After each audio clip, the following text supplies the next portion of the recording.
Okay, I'm having to speak quietly because you're in the office next door, and the way I speak, it's really easy to hear me through walls. But I wanted to say thank you, Jennifer, for the last 11 years. Oh my God, it's been 11 years. Is that amazing? I really didn't think that we would be working together this long, but I'm glad we have. And I want it on record that after your first interview, I recommended you for the position you were applying for. So please put that on record mentally. So I have some notes so I can stay straight with what I want to say to you. There's a lot.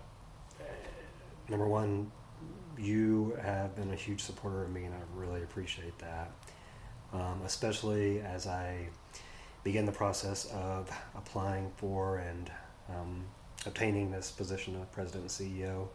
You were a big supporter of me, and when it came time for the announcement to be made privately, you were there to celebrate with me privately, and I really appreciate that.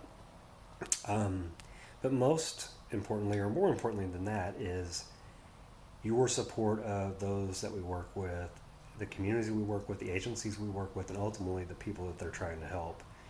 I have always been impressed with the amount of dedication that you have to those folks, whether you're out in training, you're answering questions about SOAR via the phone or email, or the work you're doing to make sure our conference is the success that it has come to be under your leadership. That's something that is going to be hard to live up to, and we're really going to miss that. But I think most of all, and I think one of the reasons I'm going to miss you the most is because of your friendship. You've always been next door to me, or not always, but you have been next door to me for quite a number of years, and been there for me to go tell you about some crazy thing that maybe happened with the person cutting my hair, and how I got into an argument with them, and we laughed about that, or we laughed about something that you and Jeff had done, or you were there to tell me the amazing stories about you and Jeff's travels. I really appreciated that. I also appreciated the opportunity to be able to commiserate with you. If something was going wrong, if some policy was changed that made no freaking sense, you and I could grab about it together. And sometimes we could grab at one another. And that was okay too.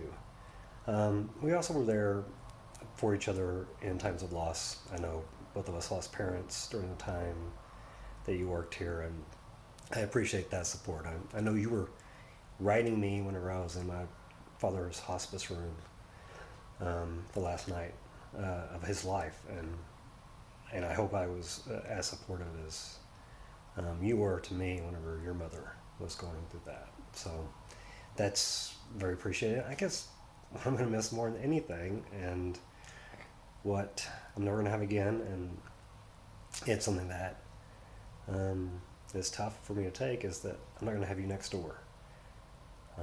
There's always been a comfort in having you next door, someone to lean on, someone to have as a supporter, and we're going to miss you here.